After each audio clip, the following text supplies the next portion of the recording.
오늘 우리들에게 주신 하나님 말씀 신명기 11장 26절부터 32절까지 말씀입니다. 신명기 11장 26절부터 32절까지 기록된 하나님 말씀을 받들어 읽습니다. 내가 오늘 복과 저주를 너희 앞에 두나니 너희가 만일 내가 오늘 너에게 명하는 너희의 하나님 여호와의 명령을 들으면 복이 될 것이요, 너희가 만일 내가 오늘 너희에게 명령하는 도에서 돌이켜 떠나 너희의 하나님 여호와의 명령을 듣지 아니하고 본래 알지 못하던 다른 신들을 따르면 저주를 받으리라. 내 하나님 여호와께서 내가 가서 차지할 땅으로 너희를 인도하여 들이실 때에 너는 그리심 산에서 축복을 선포하고 에발 산에서 저주를 선포하라. 이 두 산은 요단강 저쪽 곧 해지는 쪽으로 가는 길 뒤 길갈 맞은편 모래 상수리 나무 곁의 아라바에 거주하는 가나안 족속의 땅에 있지 아니하냐. 너희가 요단을 건너 너희의 하나님 여호와께서 너희에게 주시는 땅에 들어가서 그 땅을 차지하려 하나니 반드시 그것을 차지하여 거기 거주할지라. 내가 오늘 너희 앞에 베푸는 모든 규례와 법도를 너희는 지켜 행할지니라. 아멘. 여러분들의 기도 덕분에 노회장 수련의 일정을 잘 마치고 돌아왔습니다. 노회장으로 섬기는 것에 대해서 노회에서 선물로 준 것이기 때문에 또 감사한 마음으로 다녀왔고요, 견문을 넓힐 수 있는 소중한 기회이기도 했습니다. 또 스페인이 사도 바울이 마지막 선교 여정으로 삼았던 성경에 나오는 서바나입니다. 그곳까지 가서 사도 바울이 복음을 전했고 그 복음의 결과로서 이 나라 이 땅이 미개한 땅에서 야만의 땅에서 이렇게 잘 살고 복받은 나라가 되었다 하는 것에 복음의 생명의 역사를 다시 한번 생각할 수 있었고, 그럼에도 불구하고 복음으로부터 멀어져 가고 있는 세속적인 그런 모습을 보면서 또 안타까운 마음을 갖기도 했었습니다. 우리 교단에 68개 노회가 있고, 그래서 물론 68개 노회의 노회장들이 다 참여한 것은 아닌데 이제 50여 개 노회장들과 함께 교제를 나누면서 문득 그런 생각을 해봤습니다. 무림의 고수들이 많다. 제가 이제 평소에 알고 지내던 분들이 그렇게 많지 않고 또 제가 사역의 한계를 노회까지 정하고 있기 때문에 그렇게 처음 뵙는 분들이 의외로 많았습니다. 그런데 잠깐 대화를 나누는 중에 한국교회의 희망을 보게 되었고, 한국교회 여러 가지 어려운 일들이 있고 문제가 있다고 하지만 교회를 사랑하고 그 교회를 주님의 교회로 세워나가려고 하는 그 특심한 열심으로 그렇게 섬기는 분들 뵈면서 참 여전히 한국교회에 희망이 있다는 그런 생각을 했습니다. 이제 바울의 선교 여정을 따라 움직인 그런 길은 아니었지만 곳곳에 이제 서 있는 예배당들이 모든 여정의 중심에 자리 잡게 되었고, 그 중에서 가장 감동을 받았던 곳이 여러 번 설교에서도 언급했었던 성가족교회 사그라다 파밀리아라고 하는 천재 설계자인 그 가우디에 의해서 설계가 되고 지금까지 150년 동안 건축이 되어지는데 앞으로 50년이 더 걸릴지 100년이 더 걸릴지 모르는 그 예배당 둘러보면서 참 많은 감동을 받았습니다. 핸델이 음악으로 선율로 하나님의 영광을 선포했다고 한다면 가우디는 조각품으로 건축으로 하나님 영광을 이 땅 가운데 드러내고 있다 하는 생각이 들었습니다. 예배당 사면 벽면에는 예수님의 탄생과 생애, 그리고 또 순환과 죽으심, 부활과 승천까지를 주제로 해서 성경의 모든 메시지들을 조각으로 이렇게 새겨놓은 것들을 보면서 저렇게도 말씀을 표현할 수 있구나 하는 것이 감동이었고요. 무엇보다 예배당 내부에 들어갈 때에 그 스테인드 글라스를 통해서 빛이 비춰질 때에 그것이 그대로 천상의 빛으로 교회 가운데 가득 채워지는 그런 모습으로 느껴질 때 그냥 그곳에 앉아서 하루 종일 머무르기만 해도 좋겠다 하는 그런 생각이 들었었습니다. 물론 우리들이 핸델이나 가우디처럼 천재적인 작곡가나 건축가는 아닙니다. 그러나 똑같이 우리가 예배할 때 우리의 예배를 통해서 하나님께 영광의 빛을 올려드릴 수 있을 것이고, 예배하는 우리들 하나님께서 보석처럼 소중히 여겨주시리라 믿습니다. 우리 모두는 예배자로 이 시간 이 자리에 있습니다. 오늘 말씀으로 연결시켜 본다면 우리 모두는 복을 선택한 자로 그리심산에 거하는 사람들입니다. 오늘 말씀은 모세가 출애굽 40년의 여정을 마무리하는 그 시점에 가나안 땅을 목정해 두고 신명기서의 말씀을 통해서 광야 40년을 회고하고 앞으로 가나안 땅에 들어가서 그 땅을 젖과 꿀이 흐르는 복지로 만들기 위해서 하나님 말씀을 지켜 행해야 된다 하는 그 주제로서 설교가 이어지는 것이 바로 신명기의 말씀입니다. 그렇게 그 40년을 회고하고 그리고 앞으로 가나안 땅에서의 젖과 흐르는 땅에서의 삶을, 복된 삶을 살기 위해서 어떻게 해야 되느냐?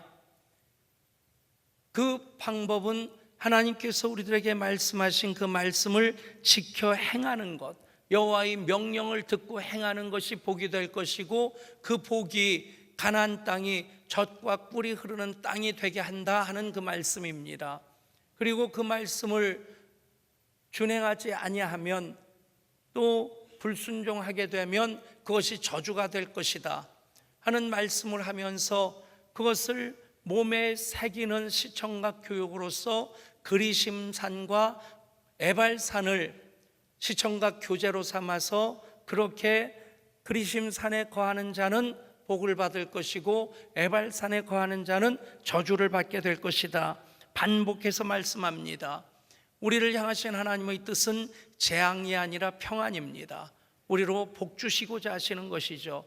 그 하나님의 뜻이 이 말씀 가운데 담겨져 있습니다. 특별히 오늘 2019년 전반기를 마무리하는 6월 30일 마지막 주일이고 내일부터 후반기가 시작되어집니다.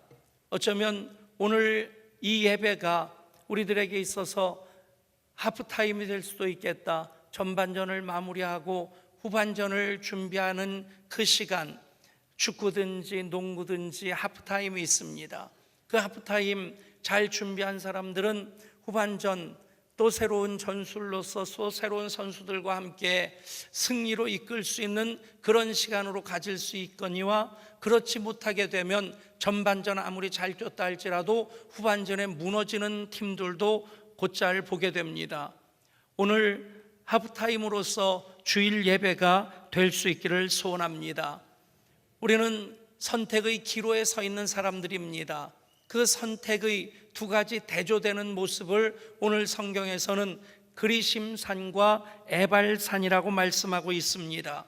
그리심산과 에발산, 그곳이 어디 있는지 오늘 성경은 요단강 저쪽 곧 해지는 쪽으로 가는 길 뒤 길갈 맞은편 모래상수리 나무 곁의 아라바에 거주하는 가나안 족속의 땅에 있다고.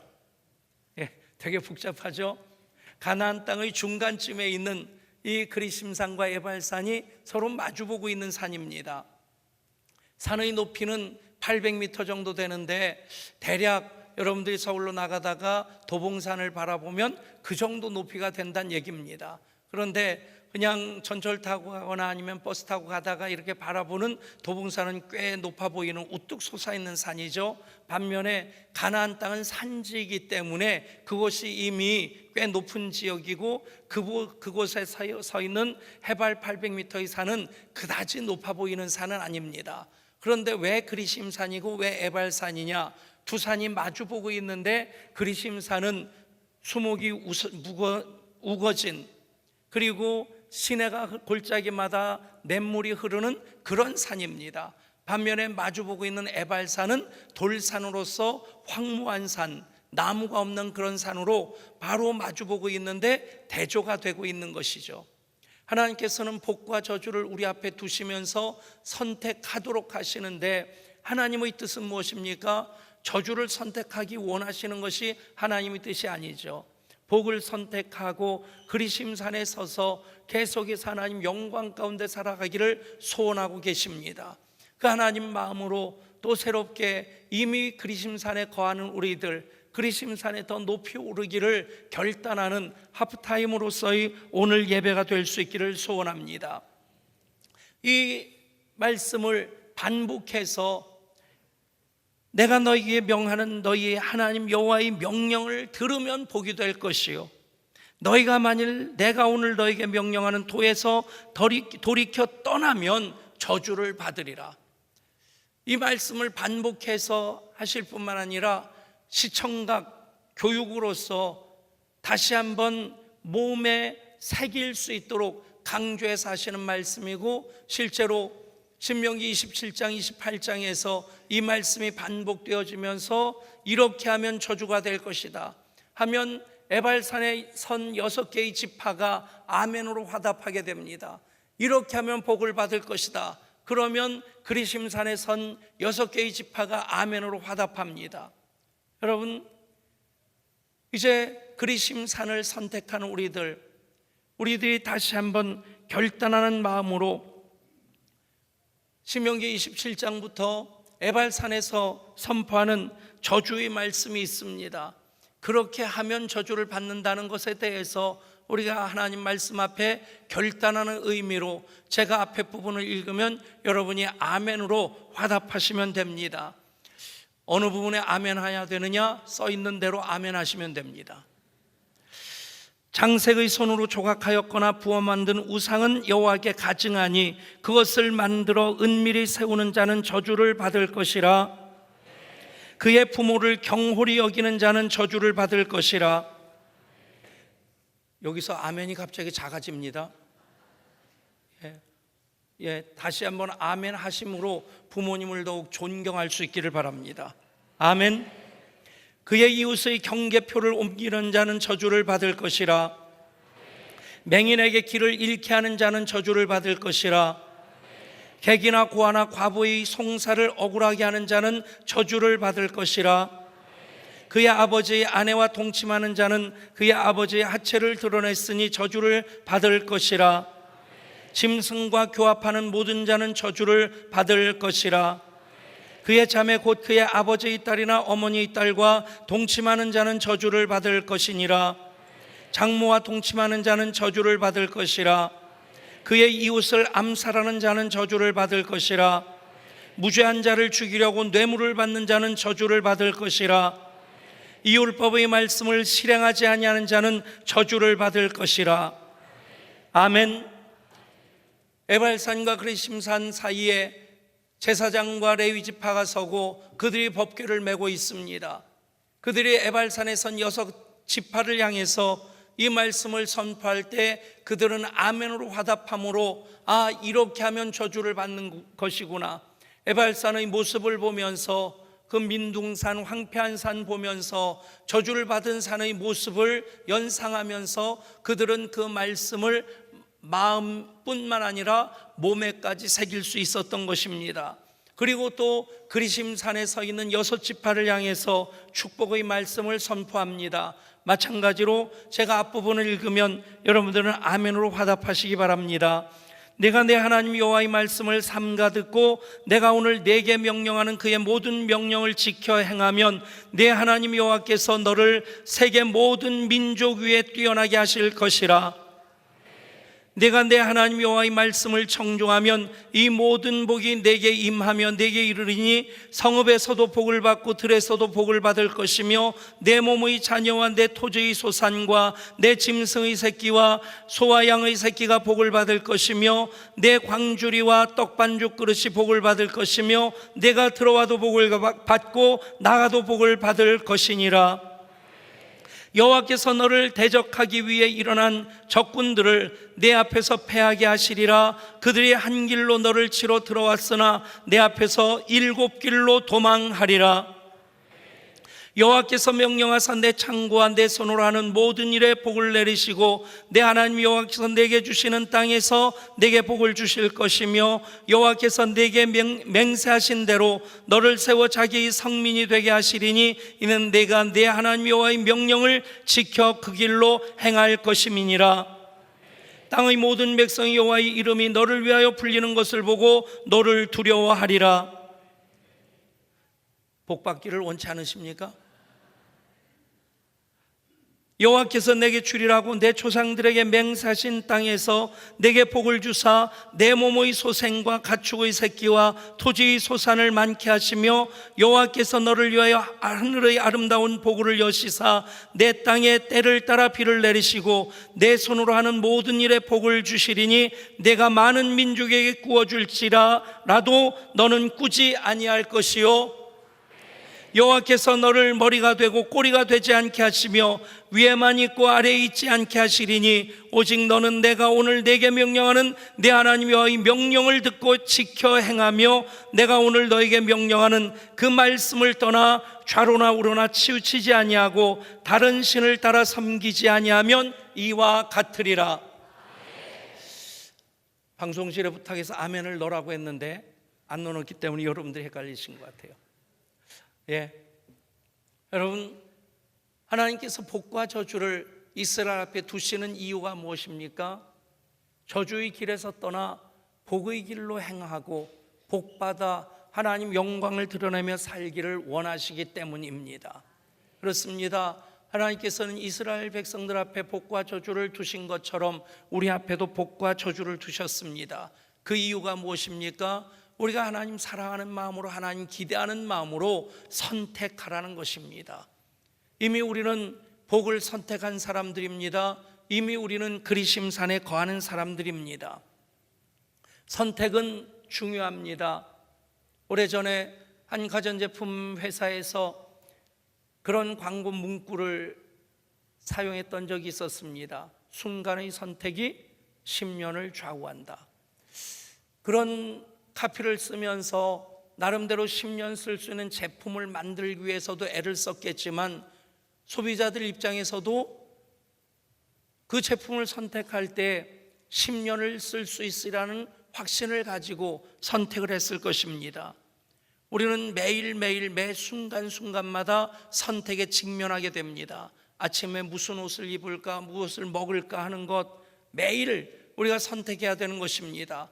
그런 자잘한 선택에서부터 우리가 살아가면서 고등학교 졸업하면서 어떤 대학, 어떤 학과를 지망할 것인가, 요즘 보면 자기 취미와 적성보다는 자기가 좋아서 그 과를 선택하기보다는 어떤 과를 선택해야지 취직이 잘 되냐, 대학 졸업할 때도 어떤 직장에 가야지 월급을 많이 받느냐, 적성하고 상관없이 그런 선택을 하니까 그 선택의 결과로서 직장 생활하는 것을 지옥 같다고 하고 또 대학 생활하면서도 의미와 보람을 찾지 못하고 방황하는 경우들을 보게 됩니다. 결혼하면서도 선택하는 것입니다. 그런데 모든 선택 중에 가장 중요한 선택이 무엇이냐? 복과 저주를 하나님께서 우리 앞에 두셨는데 무엇을 선택하느냐 하는 것입니다. 아브라함의 조카인 롯이 소돔과 고모라 땅을 선택했습니다. 선택한 이유가 무엇입니까? 그것이 에덴 동산과 같이 숲이 우거지고 땅이 기름졌기 때문에 보이는 것으로서 그것을 선택했는데 결과는 어떻게 됩니까? 그 일가족이 다 망하게 됩니다. 오히려 아브라함은 조카 롯이 먼저 선택한 다음에 나머지 땅을 선택하게 되는데 그 땅은 황량한 땅이었습니다. 그러나 하나님께서 함께 하실 때 내가 어디로 갔는지 나 여호와 너의 하나님이 너와 함께 하느니라. 아멘. 결국에 아브라함은 보이는 것을 선택하지 아니하고 보이지 않는 하나님을 선택했습니다. 조카 롯은 보이지 않는 하나님을 선택한 것이 아니라 보이는 풍요로운 삶의 조건을 선택했을 때 그는 그의 삶이 무너지는 것을 경험할 수밖에 없었던 것입니다. 여러분, 복과 저주를 우리 앞에 두셨습니다. 우리는 그 앞에 선택자로 서 있습니다. 마찬가지입니다. 오늘 우리가 2019년 전반기를 마무리하면서 하반기를 시작합니다. 이제 이미 그리심산에 서 있는 우리들입니다. 또 다른 선택과 결단으로 그리심산으로 올라가게 될 때에 우리는 하나님의 영광의 충만함을 2019년 하반기 예배자로 확정된 삶을 이어 살면서 경험하며 누리게 될 줄 믿습니다. 한 지혜자가 살았습니다. 많은 사람들이 어려운 문제가 있으면 그를 찾아가 문제 해결을 받고 또 어려운 문제를 가지고 하면 그에게 위로를 받고 격려를 받고 했습니다. 그런데 그 지혜자는 시각장애인이었습니다. 마을의 짓궂은 젊은이들이 그 지혜자를 찾아갔습니다. 골탕 먹일 작정을 하고 찾아갔는데 카나리아 새 한 마리를 가지고 지혜자를 찾아가서 묻습니다. 지혜자시여, 우리 손에 들려있는 이 새가 무슨 새인지 아십니까? 눈으로 볼 수는 없지만 들리는 카나리아의 울음소리로 카나리아인 것을 알고 카나리아인이라 대답을 했습니다. 그러자 두 번째 질문을 합니다. 그러면 지혜자시여, 우리 손에 있는 이 카나리아가 죽었겠습니까? 살았겠습니까? 죽었다고 하면 살아있는 그 소리를 들려주려고 하는 것이고, 살았다고 하면 목을 비틀어 죽여서 당신은 지혜자가 아닙니다, 앞을 보지 못하는 사람처럼 아무것도 모르면서 왜 지혜자인 척 하십니까? 그렇게 무안을 주려고 작정하고 그렇게 골탕 먹일 심사로 그 질문을 한 것이죠. 이렇게 대답을 해도 저렇게 대답해도 그 청년들이 의도한 결과로 끌려갈 수밖에 없는 그런 상황입니다. 그때 지혜자가 이렇게 대답합니다. 청년들이여, 그 새의 생명은 그대들의 손에 달려 있느니라. 여러분, 마찬가지입니다. 우리가 이 땅 살아가면서 하나님께서 복과 저주를 우리 앞에 두시고 하나님께서는 우리로 복을 선택하고 그리심산에 서기를 원하고 계시는데, 우리들은 그것 가지고 하나님을 시험하려고 하고 하나님을 판단하려고 합니다. 하나님, 제가 복을 받은 사람입니까? 아니면 제가 저주받은 사람입니까? 너는 복받은 사람이니라. 그렇게 하나님께서 대답하신다면, 하나님, 제가 복을 받은 사람인데 왜 제 삶이 이렇게 힘겹습니까? 왜 이렇게 많은 문제들이 끊임없이 저에게 닥쳐옵니까? 그렇게 하나님께 따질 심사고, 혹시라도 하나님께서 저주받은 사람이냐 그러면 그 모든 내 삶의 어려운 문제들의 책임을 하나님께 전가하려고 하는 그런 심사가 사람들 속에 있음을 보게 됩니다. 그런데 하나님께서는 모든 사람들에게 그렇게 말씀하십니다. 복과 저주는 내 손에 달려있다. 무엇을 선택하느냐에 따라서 우리는 생명의 길로 갈 수도 있고, 어떤 길을 선택하느냐에 따라 죽음의 길로, 사망의 길로도 갈 수 있다고 하는 것입니다.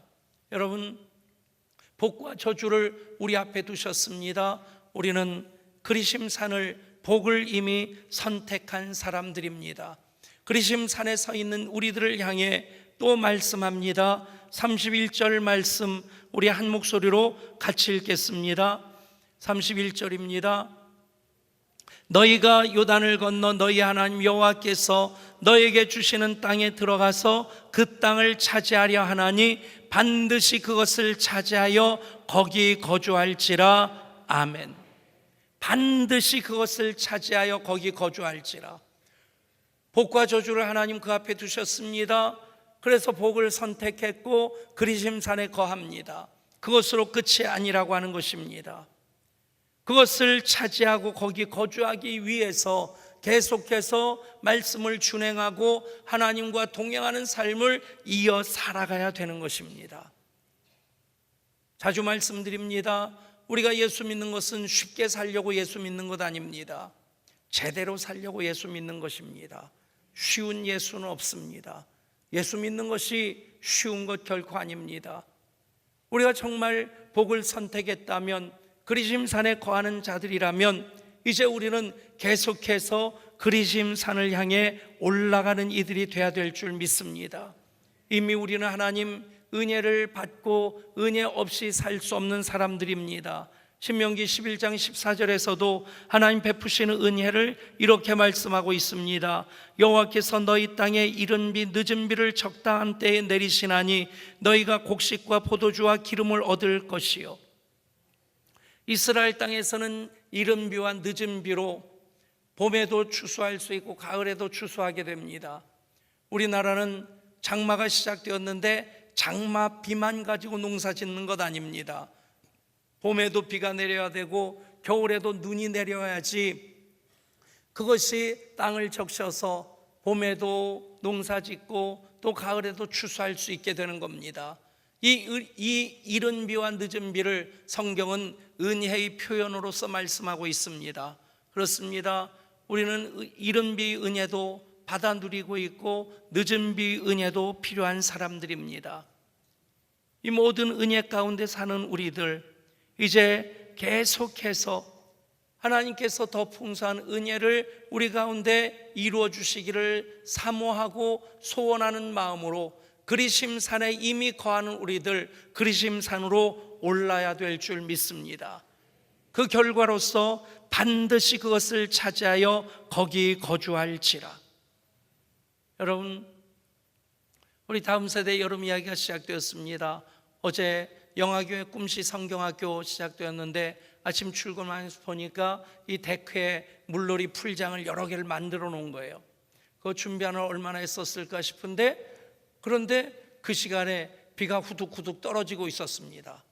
야, 이렇게 비가 내리면 이렇게 준비한 물놀이를 하지 못할 텐데, 물놀이를 해도 애들이 많이 추울 텐데, 그런데 점심 먹고 보니까 햇빛이 쨍쨍 나는 거예요.